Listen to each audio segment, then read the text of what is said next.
Welcome to our council meeting, October 4th, 2022. Welcome everybody from the community as well as members of council and senior staff who are here tonight.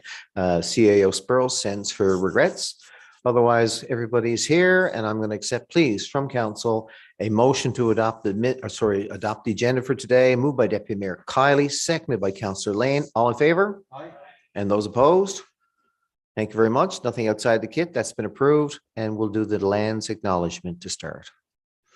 We begin today's public council meeting by respectfully acknowledging the province of Newfoundland and Labrador as the ancestral homelands of many diverse populations of Indigenous peoples, including the Beothuk, who have contributed to 9,000 years of history on the island of Newfoundland. Today, this province is home to diverse populations of Indigenous and other people. We acknowledge with respect the diverse histories and cultures of the Mi'kmaq, Innu, and Inuit. We honor this beautiful land together as we strive for collective healing and true reconciliation. Council, before you is the minutes from September 21st. Before we discuss any business arising, please advise of any errors or omissions. Your worship, just a quick note. A number or unit are a number 501. It says it's missing 2025. Is that correct? Is that how it's supposed to be? It goes July 1st. It's regarding our new collective agreement. It goes July 1st, 2022, 2023, 24, but it misses. It goes to 26. Yep, 26 is 4 years. It's the beginning of July 2022 to the end of June 2026, my anniversary. Okay, good. Thank you. Director Pittman, that's correct. Yep. Anything else, folks? Thanks, Councillor. Hearing none, I'm going to ask for a motion from Councillor Fry and Councillor Locke. All in favor? Aye. And those opposed? Carried. Any business arising from the minutes of the previous meeting?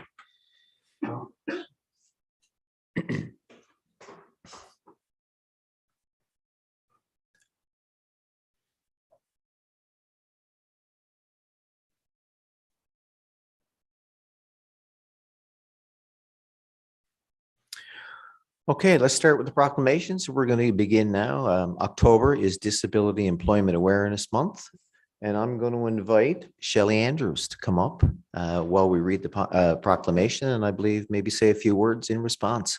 I think she has prizes too.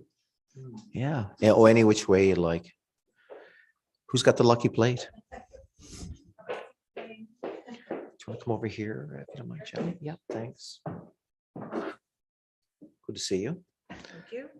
Be it known to all Newfoundland and Labradorians, Disability Employment Awareness Month will be an annual awareness campaign which occurs each October throughout Canada. The purpose of Disability Employment Awareness Month is to recognize and celebrate the many and varied contributions of workers with disabilities. DEAM, as it's known, will also recognize the leadership of inclusive employers who promote employment inclusion and educate Newfoundlanders and Labradorians about disability employment issues and the benefits of inclusion to all its citizens. Whereas a strong workforce is one, inclusive of the skills and talents of all Newfoundlanders and Labradorians. And whereas Newfoundlanders and Labradorians with disabilities constitute a growing population and experience issues which require positive change, including disproportionate unemployment, poverty, and labor market exclusion. And whereas the employment inclusion of people with disabilities benefits all of our citizens. And further, the awareness of said benefits and the innumerable success stories of employment inclusion serve to positively promote inclusion of people with disabilities in the provincial workforce. And whereas Mount Pearl is committed in our work to increase employment inclusion for Newfoundlanders and Labradorians through the provision of leadership, resources, and ongoing opportunities for dialogue and employment. Now, therefore, I, the Mayor of Mount Pearl, on behalf of my colleagues on council, we hereby proclaim the month of October in perpetuity as Disability Employment Awareness Month. And I shall sign the paper copy of that tomorrow. Perfect. Welcome. Thank you. And I believe we've had some employment experience with you as a city. Yes.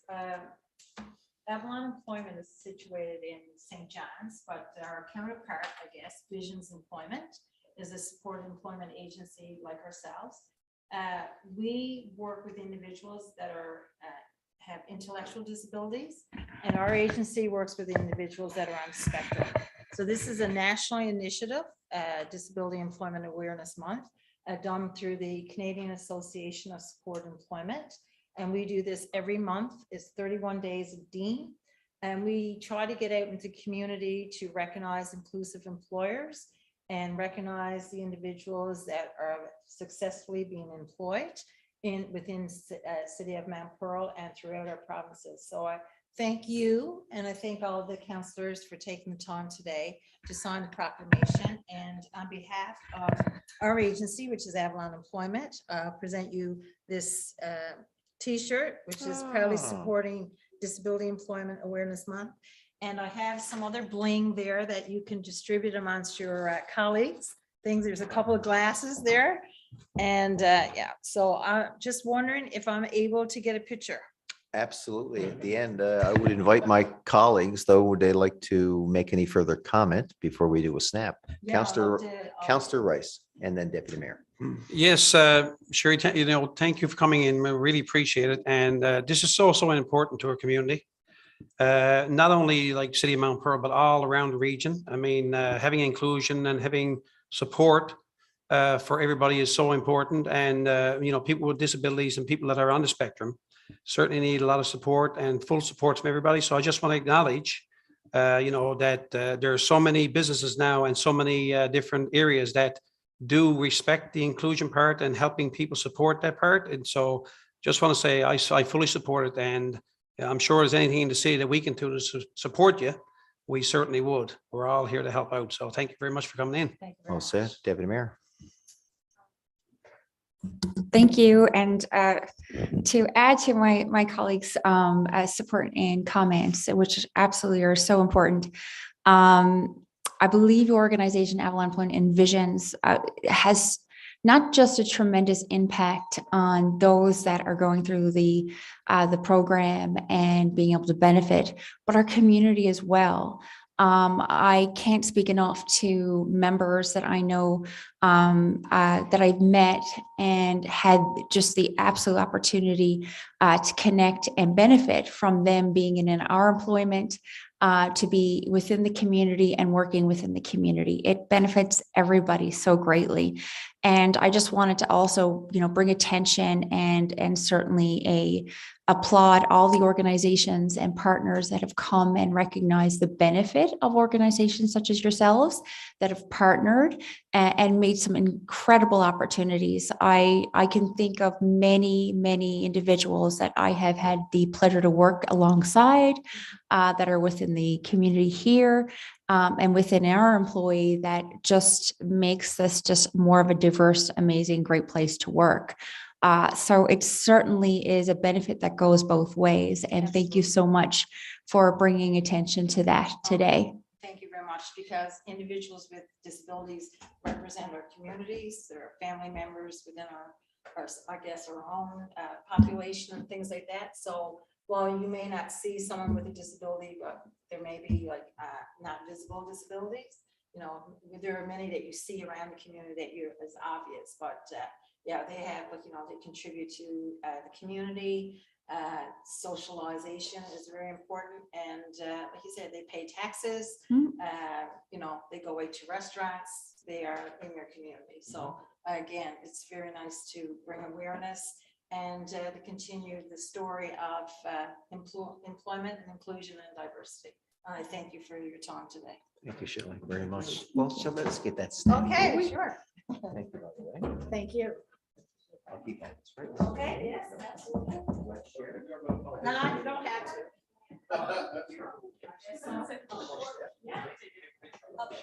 Oh, yes.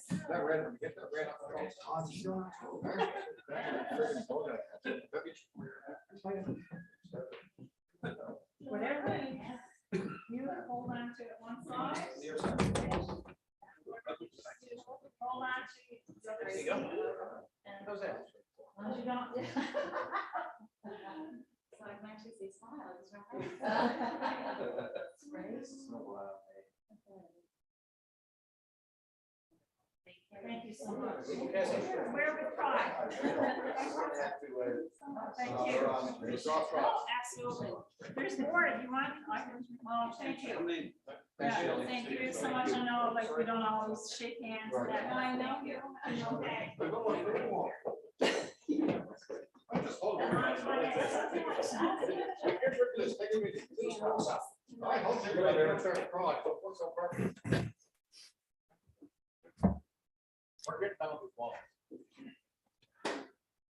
Well, the next proclamation.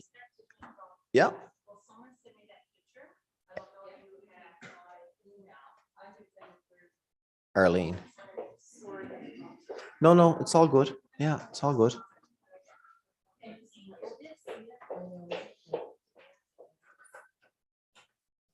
You're not going to believe this, but Fire Prevention Week is coming up. And we've got some people from the St. John's Regional Fire Department with us today. And I'm happy to welcome new Deputy Chief Paul Chater, as well as Inspector Kara Party. Kara's been here several times before, Paul, so I want to welcome you and welcome Kara back. Would you like to come up while we read the proclamation?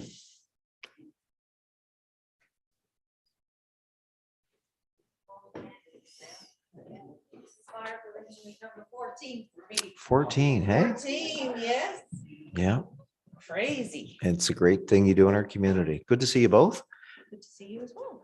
Whereas the city of Mount Pearl is committed to ensuring safety and security of all those living in and visiting our city. And whereas a fire is a serious public safety concern, both locally and nationally, and homes are where people are at greatest risk to fire. And whereas cooking equipment is the leading cause of home structure fires, and associated injuries are the third leading cause of home fire deaths. Whereas heating and electrical equipment and smoking materials are among the leading causes of reported home fires, and working smoke alarms cut the risk of dying in reported home fires in half.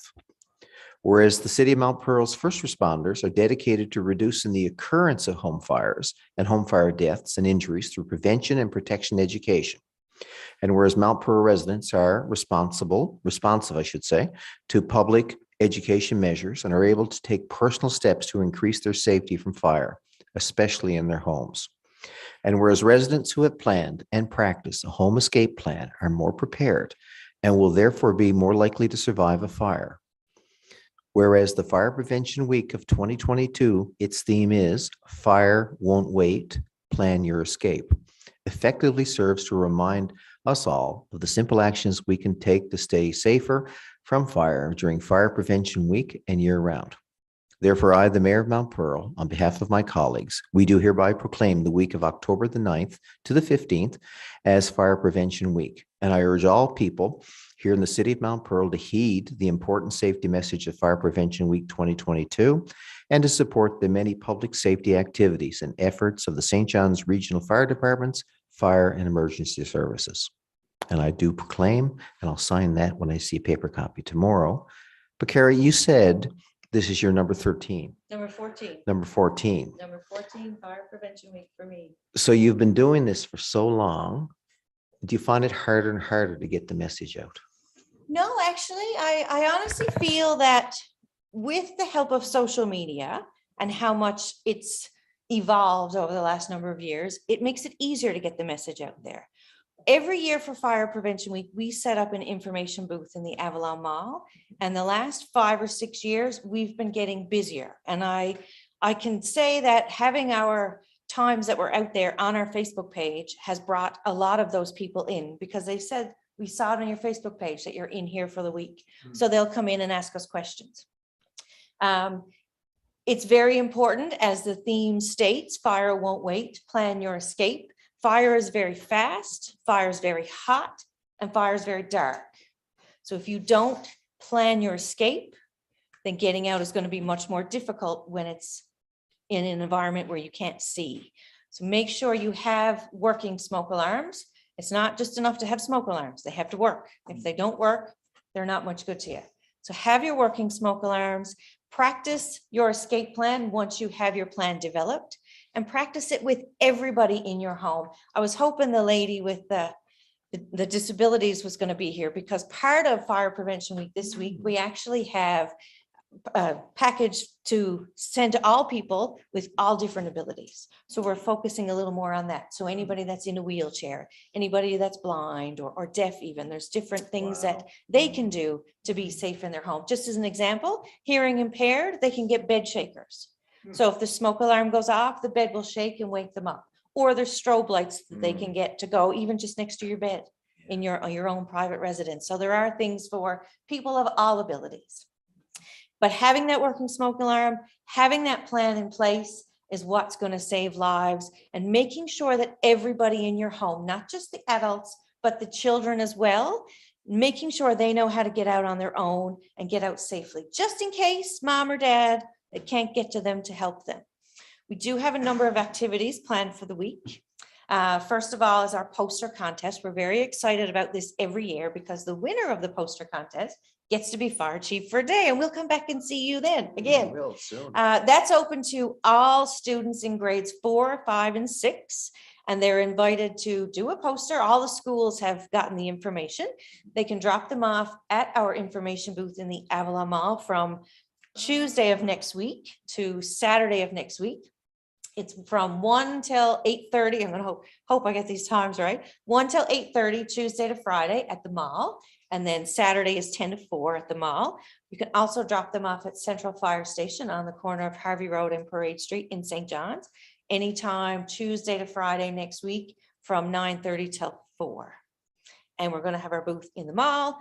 We're also going to do an open house this coming Saturday. So Fire Prevention Week doesn't officially kick off until Sunday, but we kick it off a day earlier. So we're going to have 3 open houses at 3 fire stations. So Mount Pearl being one of them, Paradise being another, and our West Fire Station up there on Black Marsh Road, right across from the St. John's Municipal Depot. And that's from 2 to 4 this Saturday. So come on out, see what equipment we have, meet firefighters. We're going to have a fire prevention personnel in each station to answer any questions, and we'll have some information to hand out should anybody like to educate themselves on fire safety. And Deputy Chief, in case people haven't gotten the message, it's really important to have smoke detectors now in your bedrooms, isn't it? Well, I have over 28 years of experience responding in the cities here and the various communities.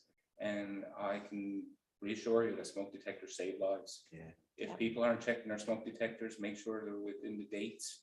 They're not out of date. Make sure the batteries are replaced and they're working properly. It's always a great outcome. Yep. You know, the house might be damaged, but the lives are safe. And that's what we like to see as first responders come to the scene. Councillor Antle. Worship, thank you very much for coming in. Myself and Deputy Mayor Colley are on the Regional Fire Committee. So we get to meet you guys on a regular basis. But one thing you did talk about is social media.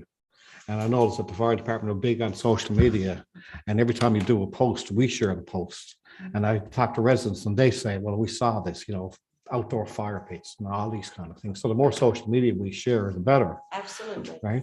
And also last year, the poster, they won the Mount Pearl resident, a young guy in grade 4 at Mount Pearl Junior High, I think was, he won the award last year. I can't remember. Isn't that terrible?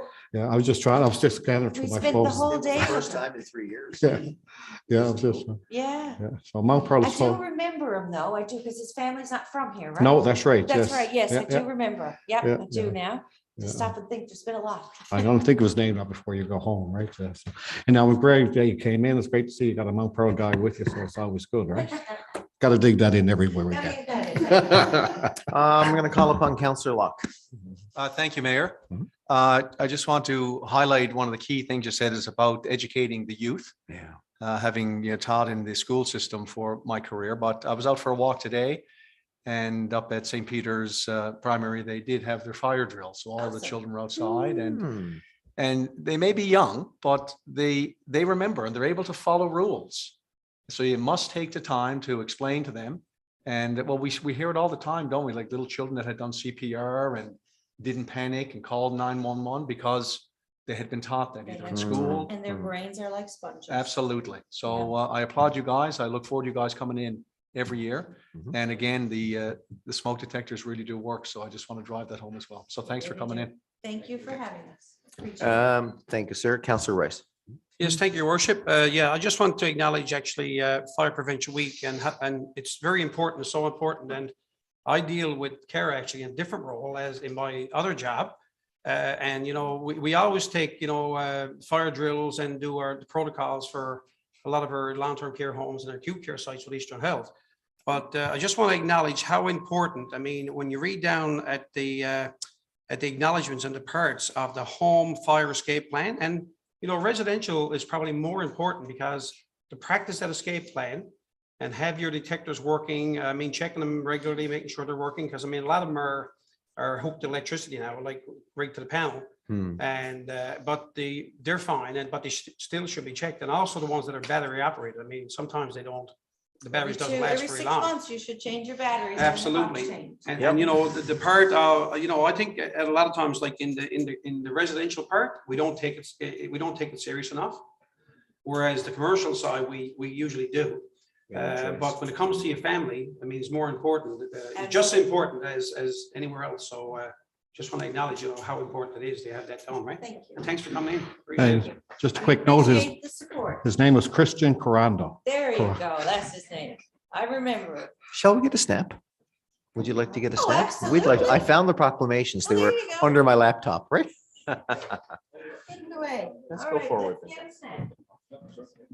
I'll stay up here so I can tell it. Sure.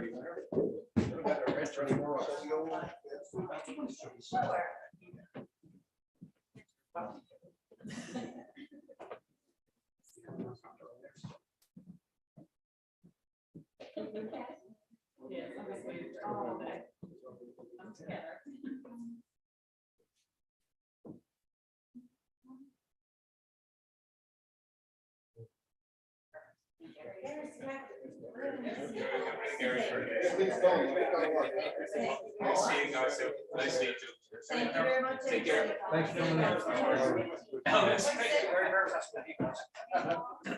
Take care. Take care.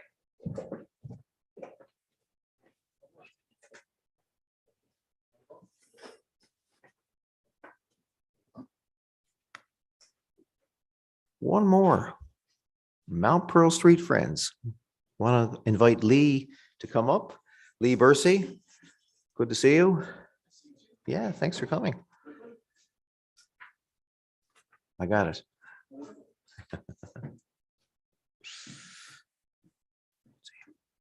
Whereas let's get a little bit closer here. Whereas 35,000 Canadians are homeless on a given night, at least 235,000 Canadians experience homelessness in a year. 27% are women and 19% are youth. The number of adults 55 plus years old experiencing homelessness is rising, and a combined 24% of shelter users. Whereas the first World Homeless Day was observed in October of 2010 on the 10th, with the concept of World Homeless Day originating from online discussions among activists who have been involved in helping the homeless in their countries.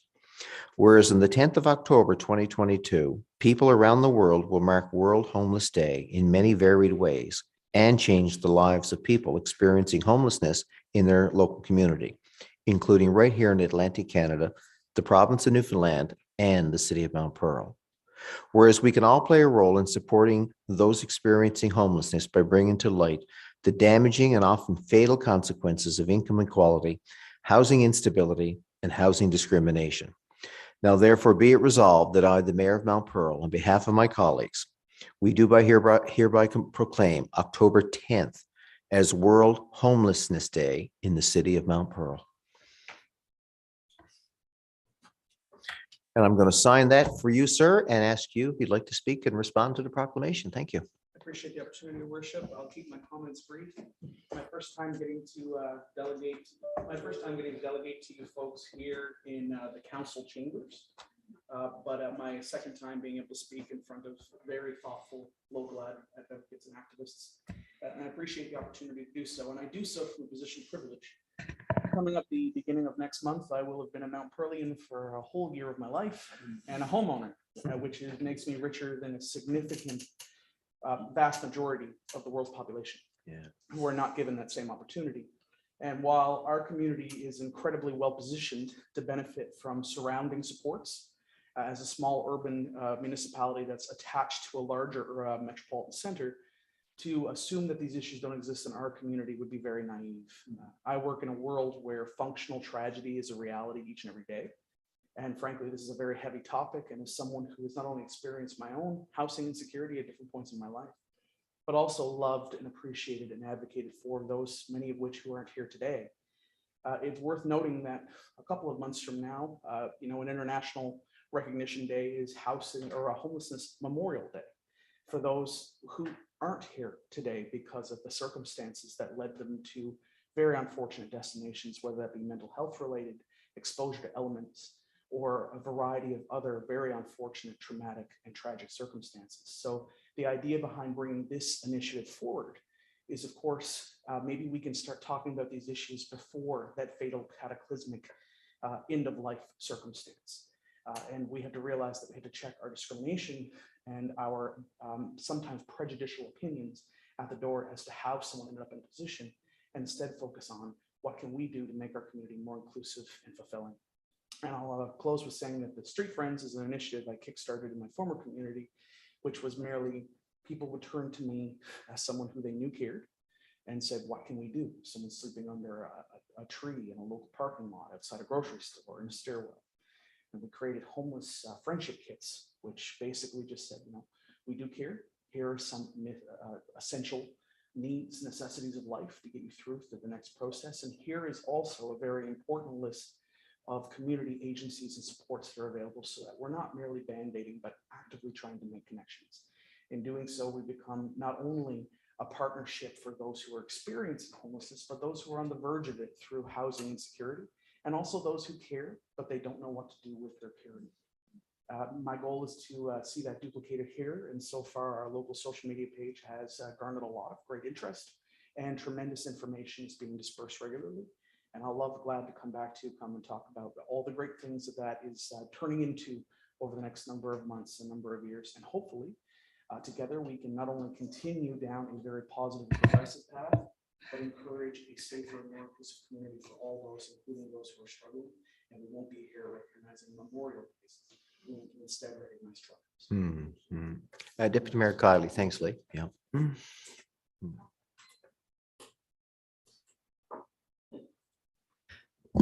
First and foremost, it's wonderful to see you in person, and it's great to have you back within our proceedings. And I would have to say that I think you made a really valuable connection between the work. I think where we were, the last proclamation was we're talking about suicide and suicide prevention and reducing stigma.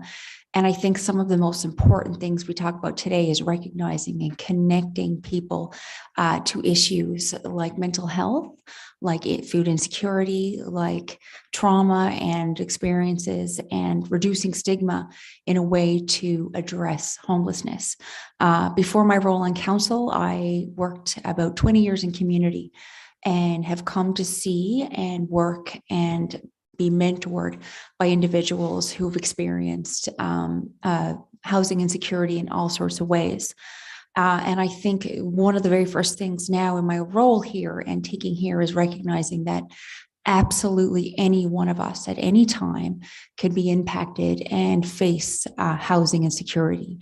And certainly it exists in our community. It exists most likely in our neighborhoods. And sometimes what is so important is to recognize that it can be very much an issue that due to stigma, due to shame, but also it could be something that looks very differently within neighborhoods, within suburbia, that looks like couch surfing, that looks very invisible. And so which I really appreciate today, and I'm glad that our colleagues have this here, is by proclaiming it here in the city is first and foremost, as a resident, as an advocate, and as a counselor, recognizing that it exists and seeing where we can go from that. So I really appreciate that. The second thing I just wanted to touch base on when you talk about homelessness, is something that I'm certainly passionate about, and I think a municipality can identify, is the two items that we always need to balance, which is, you're right, those that are at our doorsteps with in a need. And when you think about the pantries that are filling throughout our city, when you think about food insecurity in relation to that, when you think of items of need that are coming up in your groups, that we know that there's things we could be doing right now. But I also think it's important for us to focus on, you're right, the upstream approach, moving people to a place where homelessness is not the outcome, that we have enough supports and initiatives and work in place so we can get someone at a place where housing instability is not where is no longer an option, or that at the very least there's more options available for a person, from choosing from rent to food to all those sort of items. So I really appreciate that. And I look forward to joining your Facebook group to see what's going on there and the good discussions that are happening, I'm sure. And it's really good to hear that it's community focused and it's from the ground up. So thank you very much. Thank you, Deputy Mayor. Councillor Fry and then Councillor Lane. Thank you. First of all, I want to thank you for coming in. And the first step is talking about this, because I think we're naive, as you mentioned, we're naive to think that it doesn't exist. Just because you don't see it on the street, you don't see people, like you go in Toronto, you see it everywhere. Just because you don't see it doesn't mean it doesn't exist, because there are people who are couch surfing. And this breaks my heart, because I look at the prices of rents now, and there are so many people that just simply can't afford it. Have you found that that there's more of a need now where people simply cannot find housing that they can afford? Every single day. Yeah. 4 times a day. And Good see, job, that's sad, because like you say, it could be you, it can be I, and the thought of youth, I mean, these statistics, 19% of youth and 27% women. And then just thinking of seniors on fixed incomes, who, I mean, price of food has gone up, price of gas has gone up, and housing. This is something that we really need to pay attention to. So I thank you with all my heart for coming in and talking about this. This is really important. Thank you for all that you're doing. And if we can ever do anything, I don't know what we can do. This is the start. I would like to help in any way I can, whether it's volunteering or however way we can. Just please keep us in mind. I'm grateful for that. These are your constituents too, so I'm sure that Yeah. it means a great deal to them just that this is on the agenda and look forward to it. Well, they're people, they're human beings, just like all of us. Thank you. Thank you you. so much. Councillor Lane. Thank you. First of all, I just wanted to thank you for coming in, and thank you for all that you're doing. I mean, my two colleagues have already said so many great things, but I just wanted to add in my support. There's so many people that are affected by homelessness, and similar to what you said, just because you don't see it doesn't mean it doesn't exist. And there is definitely a stigmatization around it. When people see somebody who's homeless, they often turn a blind eye, or often there's prejudice that's associated with that. And I think as just human beings, we should all do our part to just be kind to each other. Like if you see somebody going through a hard time, do what you can to put a smile on their face and make their day a little bit better in any way that you can, right? I know it wasn't long ago that I was out shopping and there was a homeless person sitting outside, didn't even have socks on their feet. They had no socks. And to say, it warmed my heart to see the amount of people who are coming out of the store and would run back in to go pick up a pair of socks, or say, you know what, I'm going to run in and go pick up a couple of snacks. And by the time this man left, he had a bag full of stuff to take with him. So it really showed the kindness of humanity that's out there. And if we all had that mindset and we all did our part, I think we could really start working towards the bigger issues and what can we do to stop homelessness, because in today's society, it really shouldn't be the case. Thank you. I had a conversation not that long ago and talk about stigma, and down like now you see people on the corners looking for money as you stop, in street intersections and things. And somebody said one time, I would never give to somebody like that. They're probably on drugs and they just want to use it for food, for booze and alcohol. What would you say to somebody like that? In my own personal circumstances, I can tell you that a bottle of bourbon is probably cheaper than an apartment and would probably keep you warm, at least in a temporary circumstance. I would say that if I was freezing to death, how dare anyone judge me based on my behaviors or my habits that get me through each and every day. And I'd also say that that's probably a general misnomer of our homelessness rule. Most people don't end up on the streets by choice to begin with.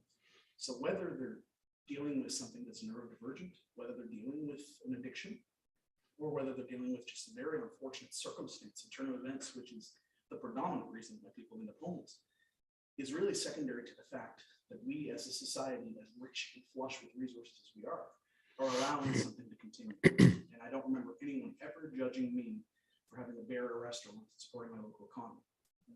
So I think it's very challenging that that narrative continues to permeate the circumstance when we don't know what someone else is going through each and every day. And frankly, it's not a profitable enterprise. And I Thank think you. a practical thing to do is always ask the person their story and find out more about the individual. It's the worst thing I've ever done is pretend to be the smartest person in the world. Someone's original story may very well be enough. Let's get a picture. I agree. Thank you. Thank you for coming. Thanks.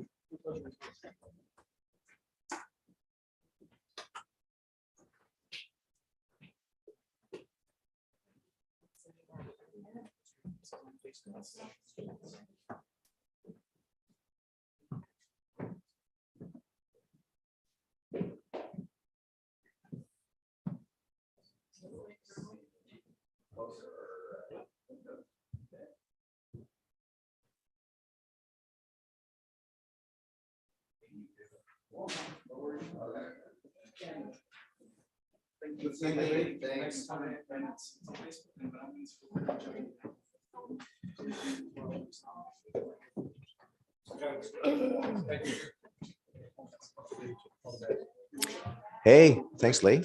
Oh, no, yours. Yep. Thank you. Cheers.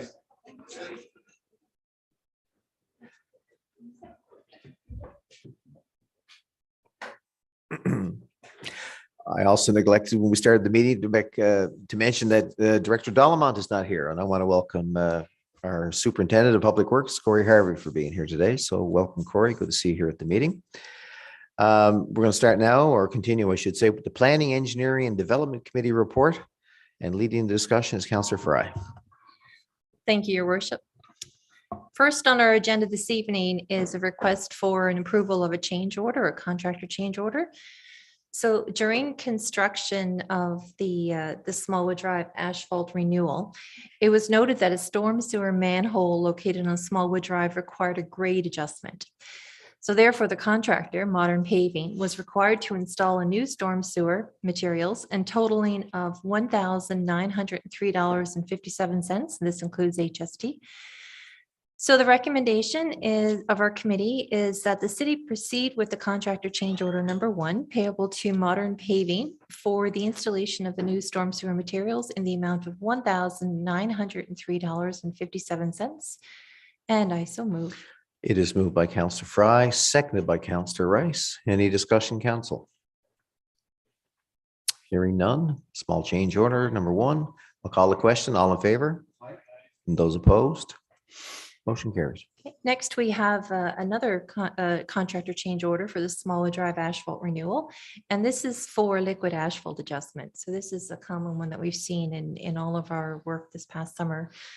A change order is required to account for the most recent increase in liquid asphalt cost. And as a result of fluctuating fuel prices, the cost of liquid asphalt and clear diesel has increased since the original contract was awarded. This increase has created an additional cost of $11,511.95, HST included.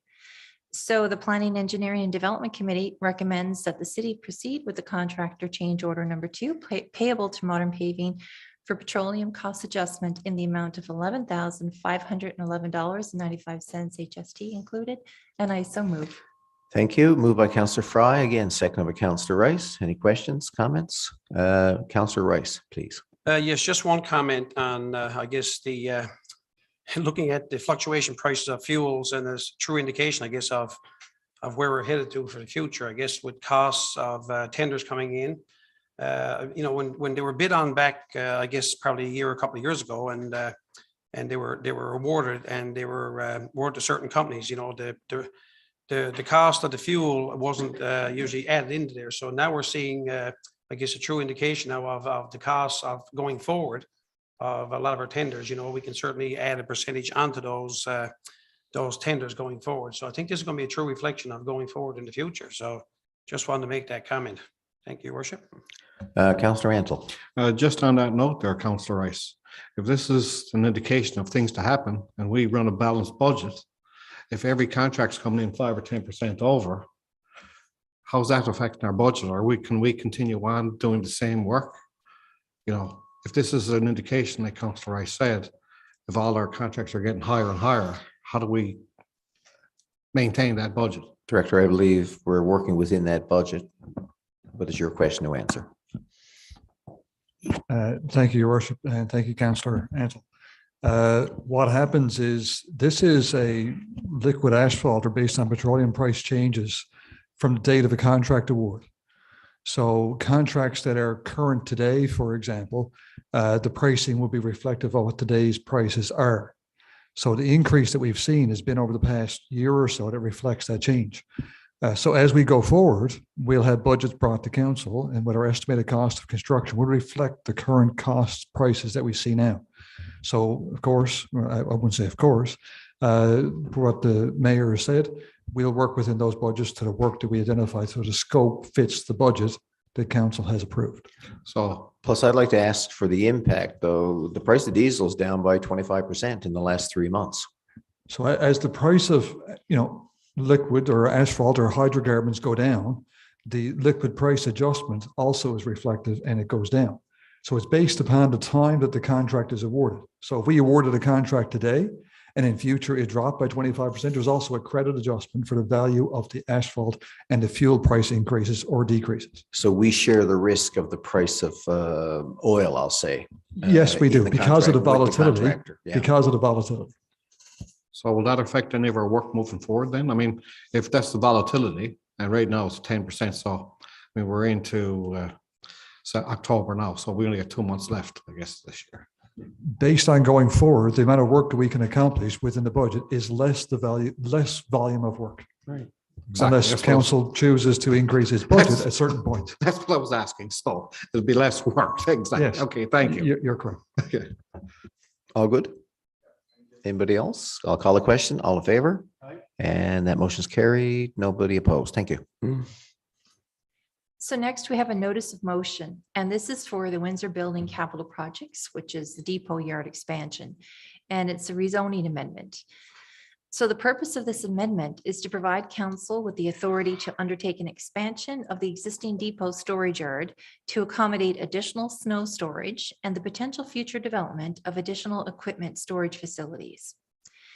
So in accordance with Section 39 of the City of Mount Pearl Act, RSNL 1990 C-16, take notice that in accordance with council's public notification policy, I will, at a regular meeting of council, move an amendment to the Mount Pearl Development Regulations 2010 that, if enacted, will, within Section 12, maps amend Map 1, Land Use Zoning Map, rezone an area of land located at the rear of 59 Clyde Avenue, which is the H. Neil Windsor Building, and from open space to industrial light. And number 2, amend Map 1, future land use map, Mount Pearl Municipal Plan as follows. To rezone an area of land located at the rear of 59 Clyde Avenue, the H. Neil Windsor Building, from open space to industrial. And that's it for my part of the committee report. I'm just going to pass it over to Councillor Rice now for the remainder. Thank you, Councillor Fry. And Your Worship, number 4 in our kit is the asphalt 2022 asphalt and concrete. Request for approval for a contract change order number 1, additional contract allowance. The background on this one, since the work on the 2022 asphalt and concrete contract commenced, there have been items identified which require additional repairs. Repairs were required for manhole covers on Valley View Avenue, as well as additional sidewalk on Commonwealth Avenue. As part of the ongoing management of this contract, engineering services is requesting approval of an addition to this contract in the amount of $50,000, HST included, to allow for these changes and any changes, I guess, going forward in the future as work on this contract progresses.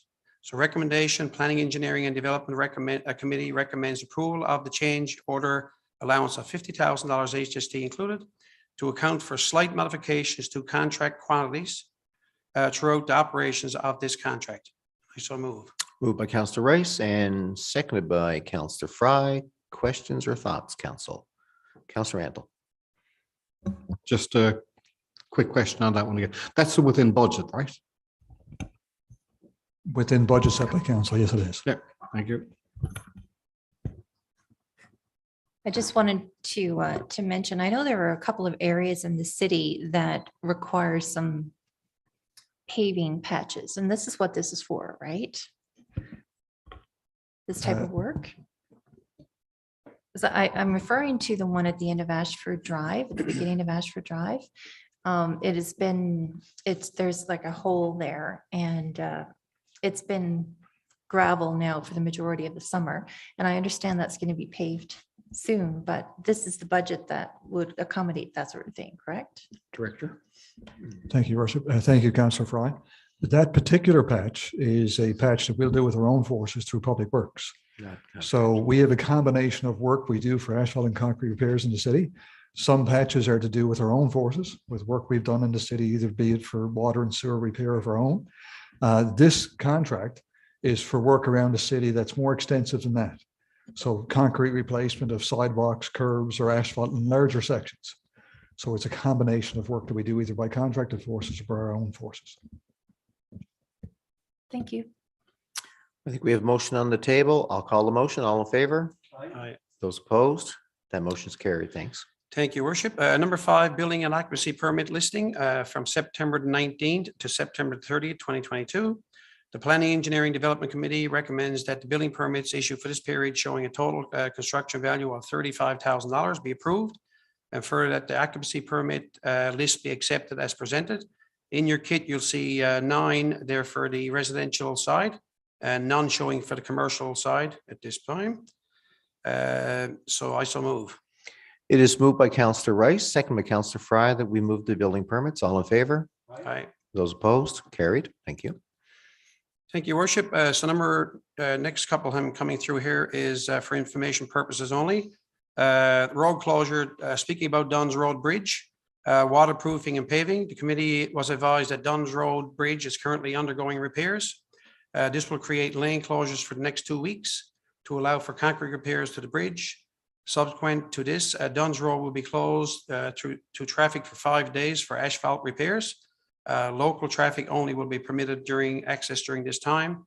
Council is advised that communication to this effect has been posted on the city's social media platforms. Number 2, the status reports, capital projects update. Going back to Dunn's Road Bridge again, repairs have commenced. Lane closures ongoing for 2 weeks as mentioned. Also, St. David's Avenue Smart Accessible Playground. Structures have been assembled on site and the rubberized surface have been installed. Asphalt and concrete repairs, work ongoing, continuing at various sites. And that is our report, Your Worship. Well, thank you very much. Well done. Recreation Community Safety Committee report, Councillor Lane. Thank you, Your Worship. So we have a lot of very fun and exciting things coming up here in the city. So I know I'm looking forward to it, and I'm sure residents are as well. So the first thing we have on our agenda is the Fall Craft Beer, which is happening October 10th, which is this Monday. For the information of the public, the city's annual Fall Fair will take place on Thanksgiving, which is Monday, October 10th at the Reed Community Center. Vendors showcase handmade crafts, fall-inspired decor, and delicious food. And I can personally say that I have bought the most beautiful knit sweaters, mitts, and hats for Serena there the last couple of years. So I very much look forward to going again this year. It's one of my favorite events that we have here in the city. And number 2, we have the City Days 2022 Fall Edition. So we're always planning more exciting events for you. Stay tuned for what's coming up during the weekend of October 13th to the 16th. Check out the city's website, Facebook, and Twitter for updates. And on that, I know a lot of people have been wondering who we'll have playing at our Oktoberfest and as well as our City Days concert. So for Oktoberfest, we have Misconduct and 709 who will be playing, and they're fabulous, I've heard. And then for City Days at 5 o'clock, we're still confirming who will be playing at that time. But 6 o'clock, we have Bick at the Ball Points. 7 o'clock will be Carolina East. 8 o'clock, Masterless Men, and 9 o'clock, the Irish Descendants. And 10 o'clock, we'll be ending off the night with the Navigators. So we have an absolutely fabulous lineup. So I'm sure everyone will enjoy that just as much as I will when I'm dancing there with my beautiful pregnant belly. And I'm going to pass it over to Councillor Antle. Thank you. Thank you. Thank you very much, Councillor Lane, Your Worship. I have a few things coming up unless things are getting busy on our committee. We have some fall swim lessons, registrations on the go. We're after seeing lots of questions, we're after getting lots of calls on when that's going to happen. So the Summit Centre swimming lessons for residents are opening on Monday, October 17th, and that starts at 5 o'clock. Then open registrations on Wednesday, October 19th at 5 p.m. So where residents get first chance to register for the swimming lessons. Number 4 for us is the 30th annual Christmas at the Glacier. See you at the show. It's the 30th annual Festival of Craft and Art. I think we're all looking forward to that. I was talking to Councillor Lane and she told me when she got elected, she couldn't wait for Christmas at the Glacier. So the 30th annual Christmas And starts. how quickly we move, right? From Halloween, from Thanksgiving to Halloween to Christmas. Eh? Yeah, we move fast. This is a 5-day festival event, and I think most people are aware of Christmas at the Glacier. Right, it's a great event. It starts October the 19th to the 23rd, and I'm sure you get a chance to check out all your Christmas shopping. And this show is known right across Canada, so we're all looking forward to it. And number 5, it's regarding our cyclists and pedestrians on our city trails. Most of us as councillors have getting calls on our trails and pedestrians, and you know, the biggest thing we can share in our committee is that you have to be respectful on the trail. We talked about speed limits and limiting the use of the trails, but the big thing is be respectful. There's lots of people on the trail. There's walkers, there's hikers, there's bikers, and there's people in wheelchairs. So you really have to take your time and be respectful. Remember you share the trails, right? Also be cautious of things happening and pick up after your pets. Also, as on a really positive note, our municipal enforcement officers and maybe some councillors will be handing out bells on the city trails in the next few days. So stay tuned and you'll see us on the trails and use your bells. Thank you very much, Your Worship. That's everything for us. Quick question for committee. We were engaged by some of our residents who asked that signs be put up on the trails. So did that go through committee and has a recommendation been made? I'll ask if it's been made internally. Your Worship, there's a social media campaign as well as some signage will go around. We don't want too much signage on our trails, but certainly to remind people and make people aware, but also a social media campaign. It goes a long way when you're walking to hear the ding-a-ling just coming up behind you. You as a pedestrian, I always say, just put your thumb up to acknowledge that you've heard it. And that respect and courtesy works really both ways. Councillor Locke. I'm glad you brought that up, Mayor, because I think signage will go a long way. We have to develop a trailway etiquette because as you acknowledged, as Councillor Antle acknowledged, I mean, the increased traffic on our trails has been phenomenal over the last couple of years. Yeah. And on many different modes of transport. And one, of course, is the electric bikes, the e-bikes that are now becoming more popular. So I think we need to develop a campaign. I'm delighted to hear it'll be through social media, maybe some mail outs as well. Also some signage just to remind people about proper trail etiquette. If you're walking a group of 4, you shouldn't stretch right across the entire trail. You should try to stick to the right and the bell circumstance. But also sometimes you have, because I ride my bike and I do have a bell, and sometimes I still frighten people because they have their earbuds in.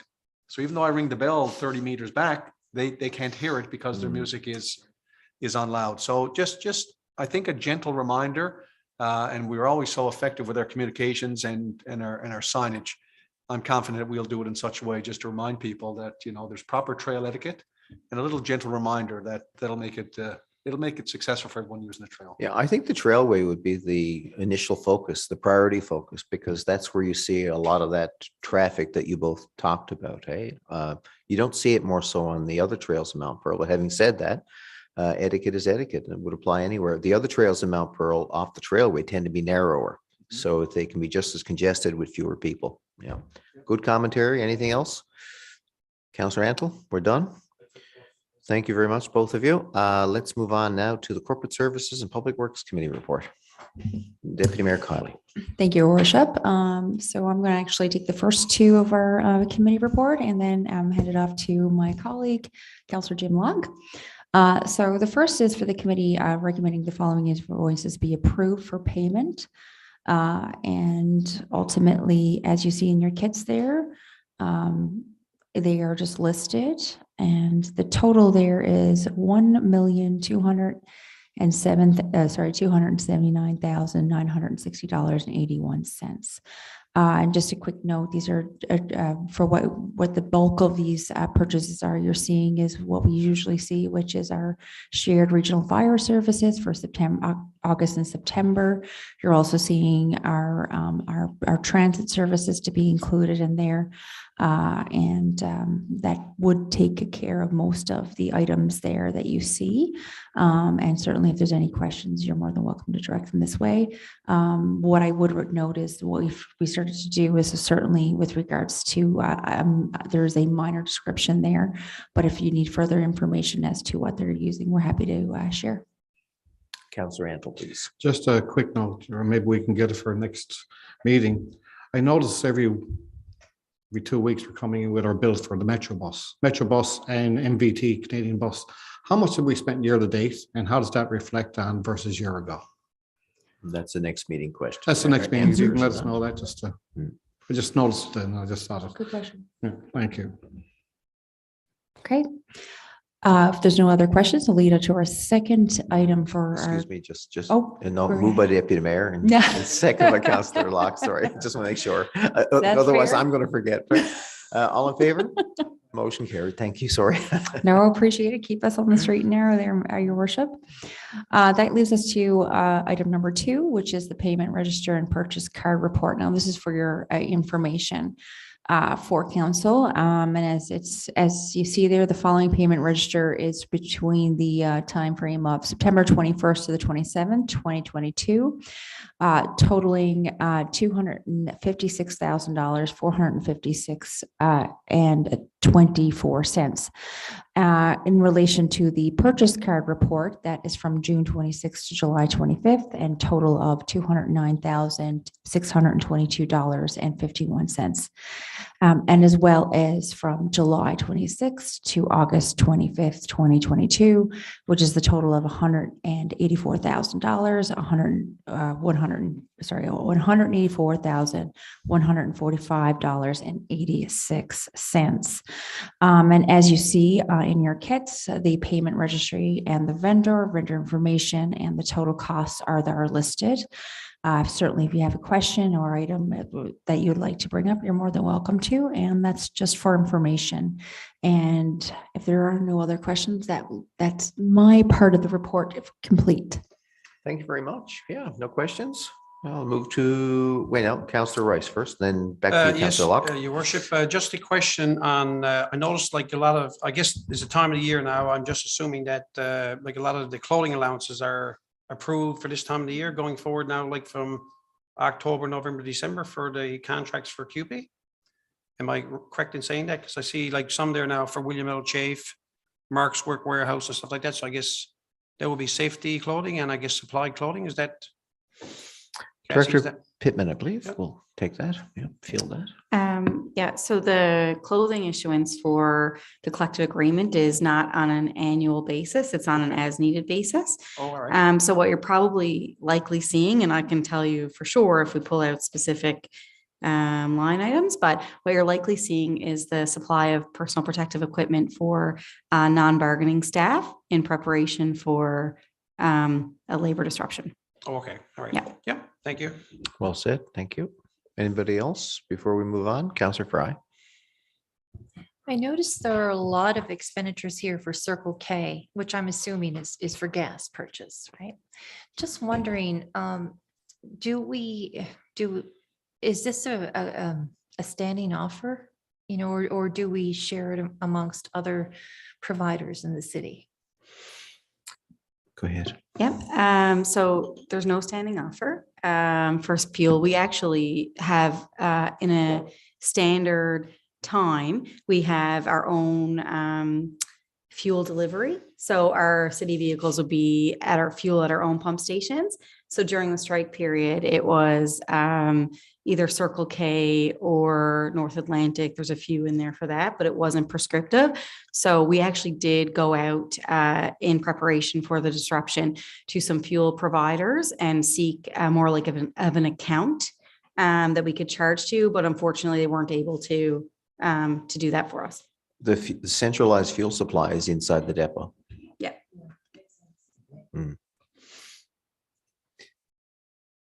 Over to Councillor Locke. Thanks, everybody. Thank you, Mayor. I'll take the last two for our committee report. The first is a request for professional development training from our Director of Recreation and Community Safety, and it is to attend the Athletic Business Conference and Expo of 2022 from November 16th to November 19th. Great conference. I've attended on several occasions. This, of course, is in accordance with our professional development budget, and I so move. Moved by Councillor Locke and seconded by the Deputy Mayor. All in favor? And that motion is carried. No contract. Next item, Your Worship, is a status report update from our Public Works. And Public Works have resumed our regular services, back to our regular garbage collection, our recycling collection. And I know that the number was brought up, Mr. Harvey, and I forget the number for recycling. Would you be able to share that with us if it's on top of mind? Because it was quite a volume when you mentioned it. So last Wednesday, we took in a total of 18.5 ton for one day. And that is actually more than we would normally take in 1 week. Wow. Our normal intake for a week could be anywhere between 10 to say 13 ton.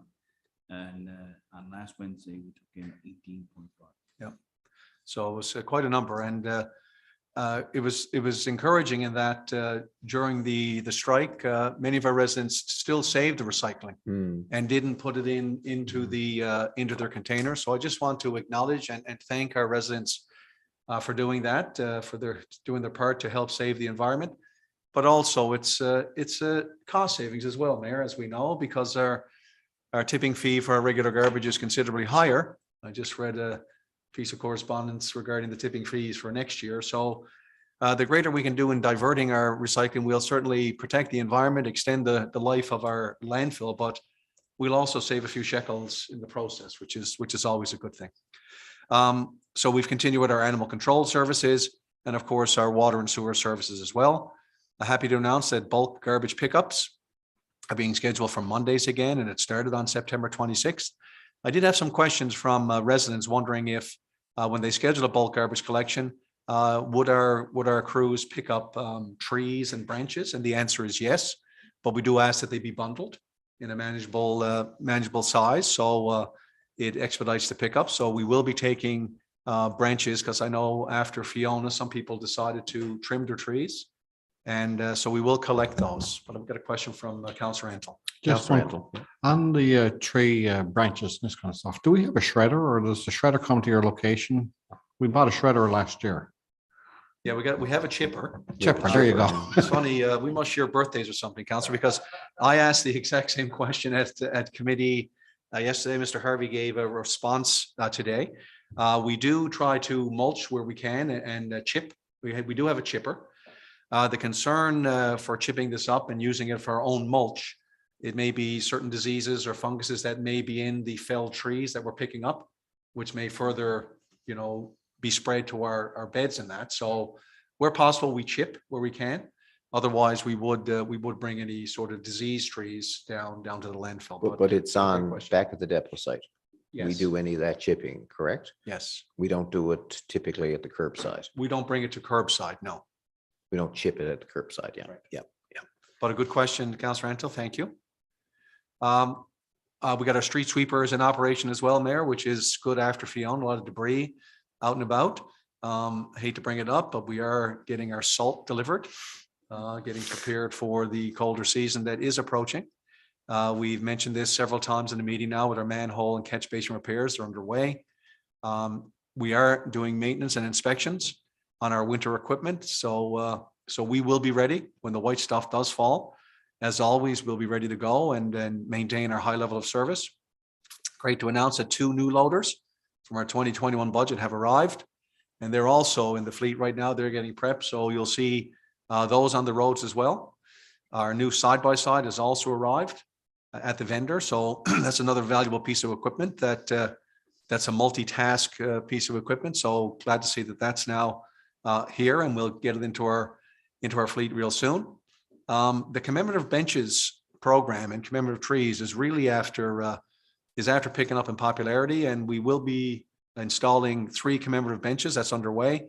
And again, we have another number of benches and trees that are also being scheduled. Nice to see the mowers out and about again. Our open spaces and sports fields are being mowed, so we can see along our trailways and our green spaces, which is nice to see. And I mentioned Fiona a couple of times. And just to note that we were on the ready.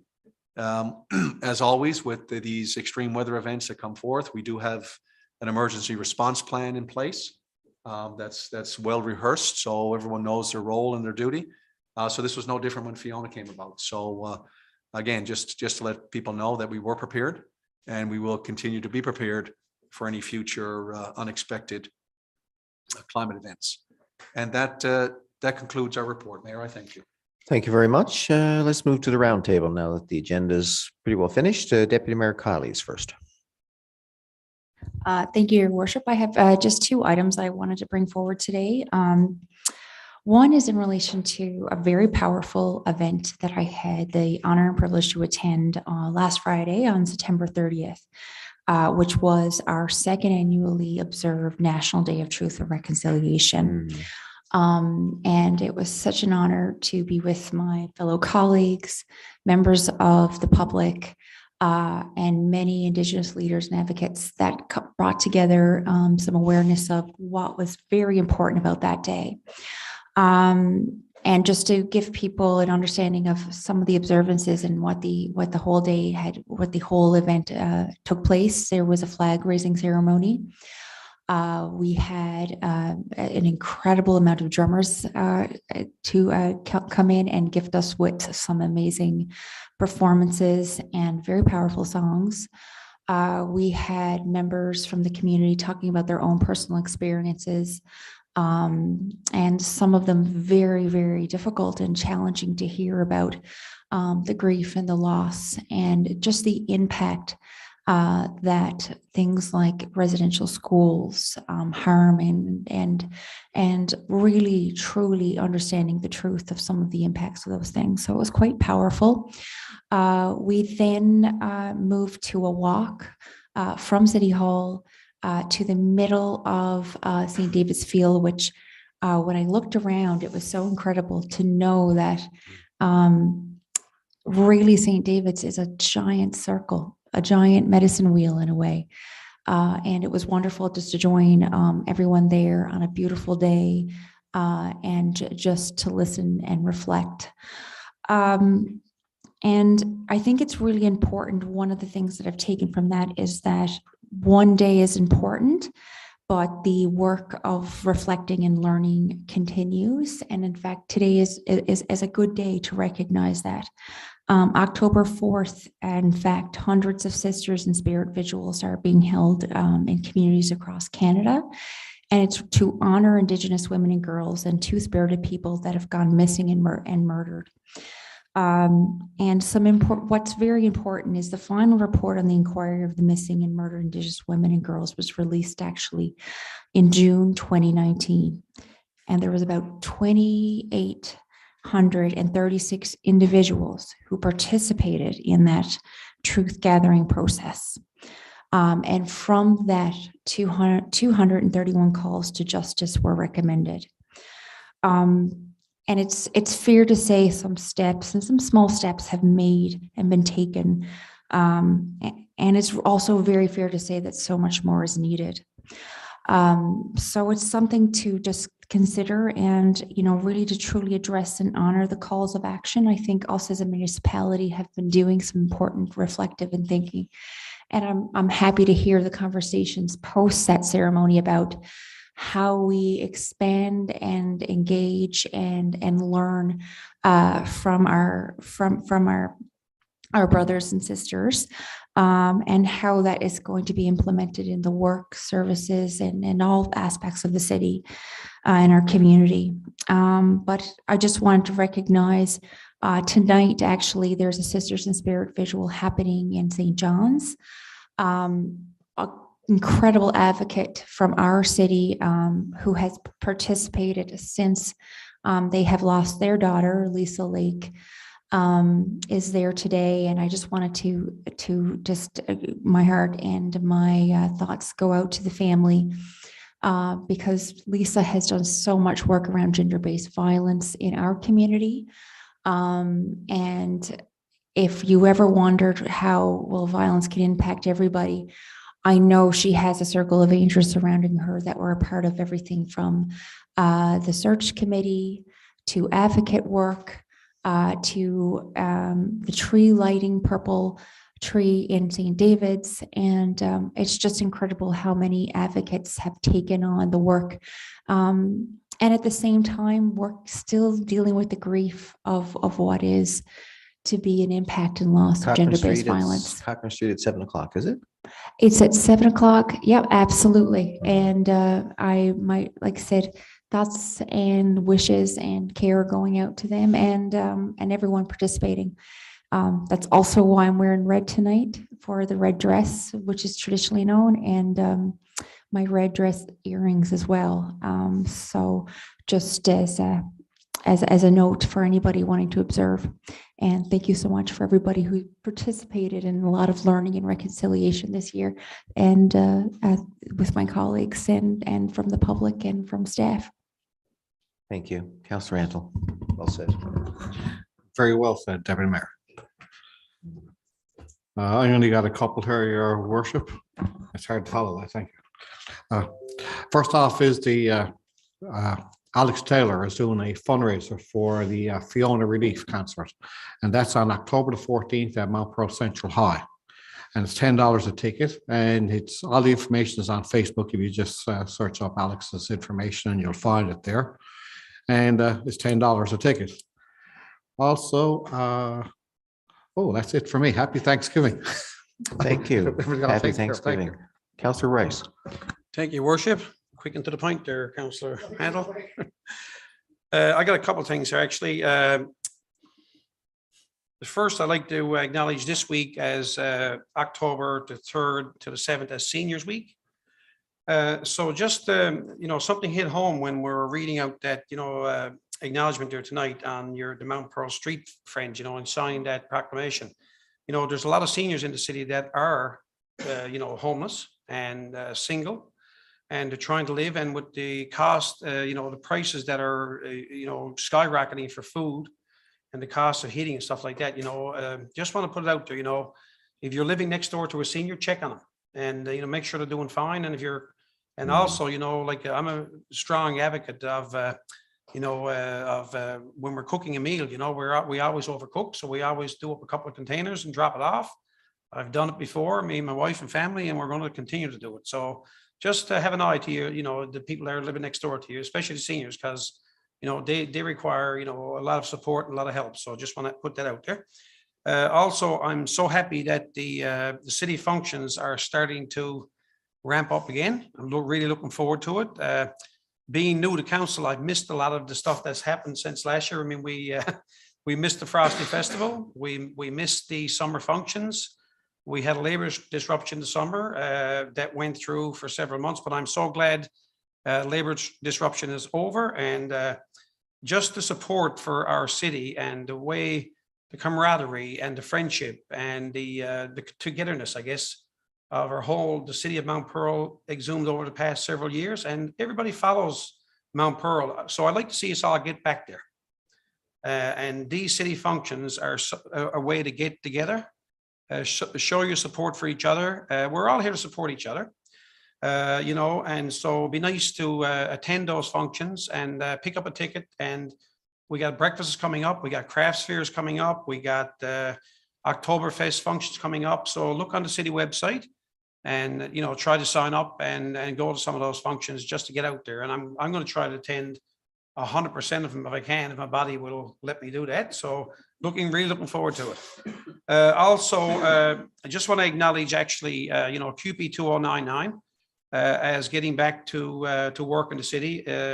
I'm so glad that we reached a tentative deal and got the contract signed and got all of our workers back to work. And it makes me happy to see everything resuming to normal operations. It's going to take a while to get the city back. A couple of my neighbors are after asking me if we're going to have a bulk garbage, pick up sometime to fall. And I said, well, I'll bring it forward, but a few things happened this summer where the main prerogative right now, I said, is collecting the recycling and getting that out of the people's backyards and out of the sheds. And so, but I certainly will bring it forward. And finally, I just want to acknowledge Fiona and the Southwest Coast. I've had several friends of mine that live in Burgeo and a couple of friends that live in Port aux Basques, and they've went through a traumatic time over there in the past several weeks. It's going to take them a long time to get back on track, but so glad to see that the province, provincial government and the federal government stepped up and supporting them. And also the tremendous support from I guess all the Mount Pearl people, but the Labradorians and the Newfoundlanders and everybody that sent clothing and everything. They were overwhelmed, with support. So it's I guess this is what we do in Newfoundland and Labrador. We step up when we got to, and the city of Mount Pearl is no different. So I just want to acknowledge that as well. And that's it for me, Your Worship. Thank you, Councillor Rice. Councillor Lane, please. Thank you, Worship. Just a couple of things from me. So the first is the Glacier Arena opens October 5th.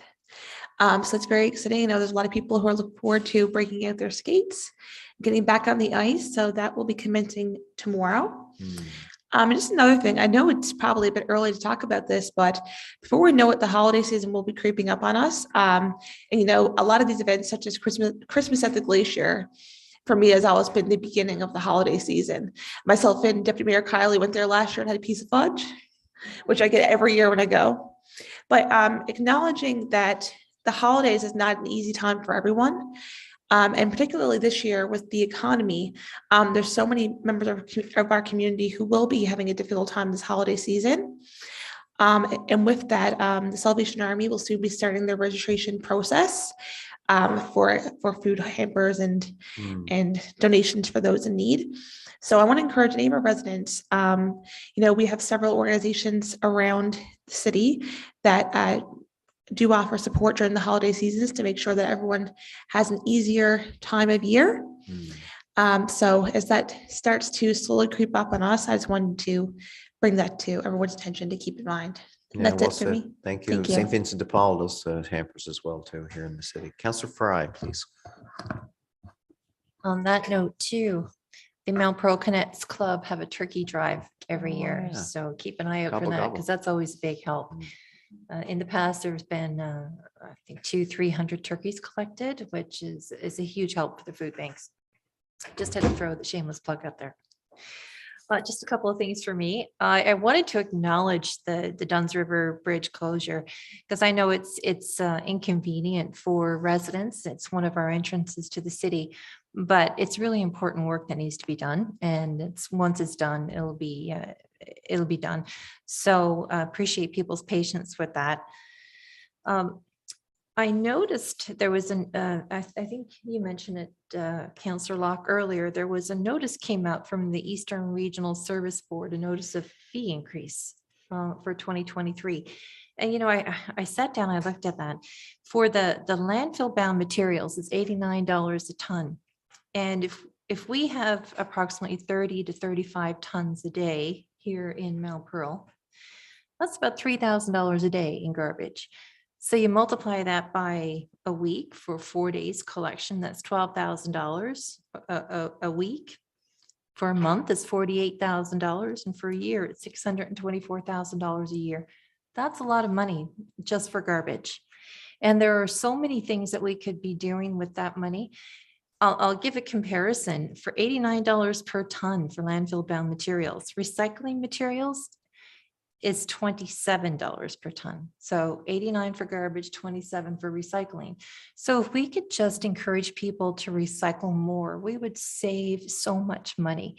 And just think of all the things we could do with that. You know, we could put it towards playgrounds or community events or all kinds of things. So I just wanted to ask people to be more aware of this, because I don't know if people realize, I mean, it's great for the environment, absolutely, but there are so many other benefits of it as well.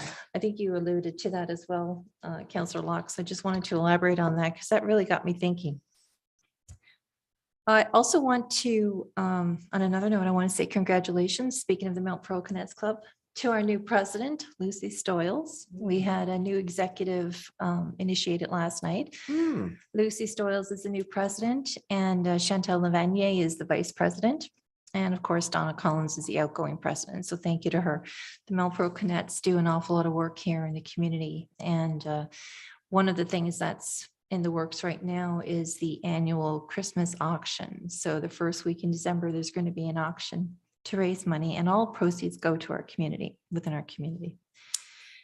And also I wanted to acknowledge September 30th, as our deputy mayor was talking about earlier. You know, it was really great to see in the city. We had a great turnout, and it was just a lovely, very moving experience. So I'm really glad to have seen that here in the city. I'd like to, maybe next year we can publicize it more and have more people from the community come, because it's certainly something that's worth seeing. As well, Councillor Locke mentioned that Animal Control Services has resumed. And just to remind people, if you lose an animal, check our website, because lost animals, any animals that are found in our facility, their pictures are posted on the website. So if you've lost an animal, have a look there.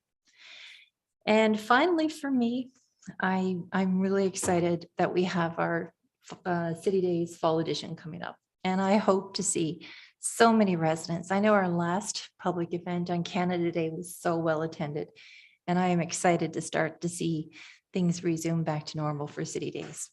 And that's it for me, Your Worship. Thank you. Thank you, Councillor Fry. Over to you, Councillor Locke. Thank you, Mayor.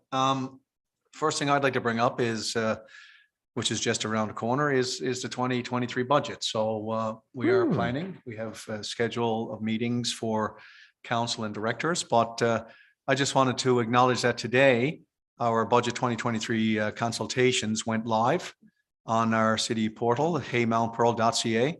The banner is also live up on our mountpearl.ca, which links directly to the portal. So we're encouraging people to participate. We value everyone's input into the budgeting process. The city budget explains exactly where and how the city funds will be distributed to better serve our residents, our businesses, and our community groups. The budget must be positioned to meet your needs and priorities, our residents' needs and priorities. So we're asking for input from our residents and our businesses. As I said, our public engagement portal, heymountpearl.ca, is now open for your feedback, and your input will provide a clear path forward and help guide future decision-making, because again, we're elected to represent our residents. So we welcome always any calls or feedback from our residents, because our goal is to expend your money in the most efficient, responsible way we can. So hearing from you about the needs and desires and probably the priorities you have, well, that certainly will play into our budget decision. So again, it's live as of today. So we encourage folks to participate and provide some feedback. I have to touch on the September 30th Truth and Reconciliation flag raising out front here. I know Deputy Mayor and Councillor Fry spoke to this already. But it was just so heartwarming, as the Deputy Mayor said. We went up to our city centre park here, and we gathered around the compass rose, which actually marks the geographical center of our city. And what I found most amazing was that there were some residents walking their dogs in the park at the time, and they came over and joined in.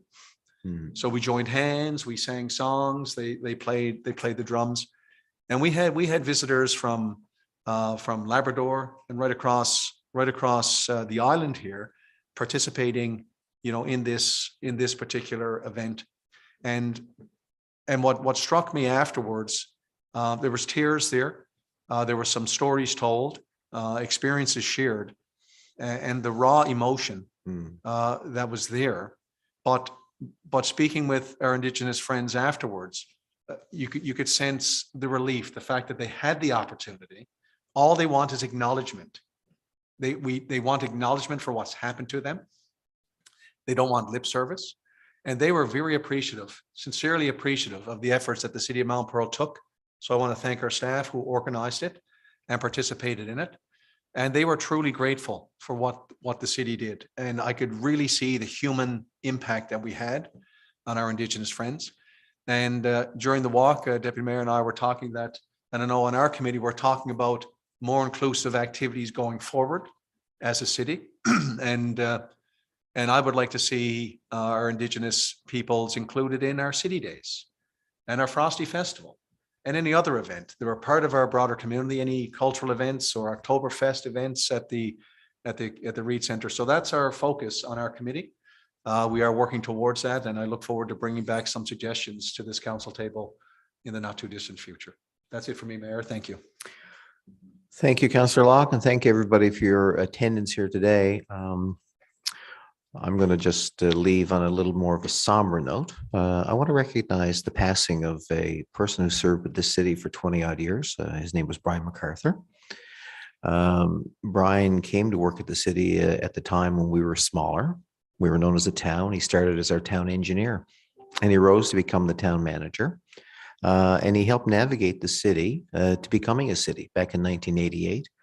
And he retired from this office in 2002. I never met Brian, never worked with him. Obviously, I came on council later. But everybody who knew Brian knew he was a very generous, giving person. He volunteered a lot in the community. He cared about his work. He cared about his coworkers and his family. And he deeply cared about not just the city of Mount Pearl, but also the city as an organization. And he served us very, very well, honestly, and very hardworking. And I want to just extend on behalf of all of us and our city, our condolences to his family and his friends. And may he ever be remembered for the great contribution he made to the city of Mount Pearl. So I just want to end on that note and say thank you to Brian MacArthur. And with that in mind, motion to adjourn, Councillor Rice, second by Councillor Antle. We are adjourned. Thank you.